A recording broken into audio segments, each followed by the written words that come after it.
Bulletin లో breaking news చూస్తున్నాం.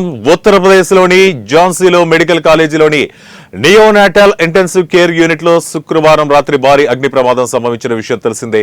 ఈ ఘటనలో 10 మంది శిశువులు సజీవ దహనమయ్యారు. ఈ అంశంపై రాష్ట్రపతి ద్రౌపది ముర్ము, ప్రధాని మోడీ తీవ్ర దిగ్భ్రాంతి వ్యక్తం చేశారు.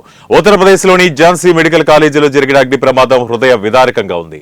ఇందులో తమ అమాయకపు పిల్లలను కోల్పోయిన వారికి నా ప్రగాఢ సానుభూతి తెలియజేస్తున్నాను. ఈ అపార నష్టాన్ని భరించే శక్తిని వారికి ఇవ్వాలని భగవంతుని ప్రార్థిస్తున్నానని ప్రధాని మోదీ పేర్కొన్నారు. మృతుల కుటుంబాలకు ప్రధాని మోడీ ఎక్స్గ్రేషియా ప్రకటించారు.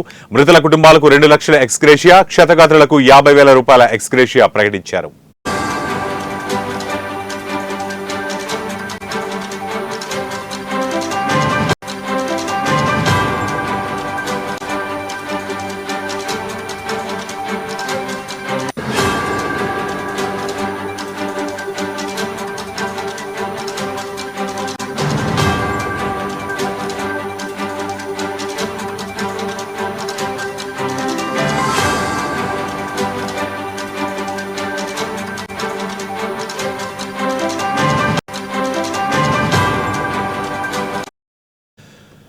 కాగా ఝాన్సీలోని మెడికల్ కాలేజీలోని నియోనాటల్ ఇంటెన్సివ్ కేర్ యూనిట్ లో భారీ అగ్ని ప్రమాదం సంభవించింది. ఈ ఘటనలో 10 మంది నవజాత శిశువులు మరణించారు.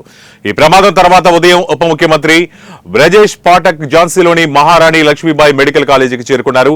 డిప్యూటీ సీఎం సంఘటనను పరిశీలించారు. ప్రమాదంపై మెజిస్ట్రీల విచారణకు ఆదేశించామని, గాయపడిన చిన్నారులకు చికిత్స అందిస్తున్నామని ఉప ముఖ్యమంత్రి బ్రజేష్ పాఠక్ తెలిపారు.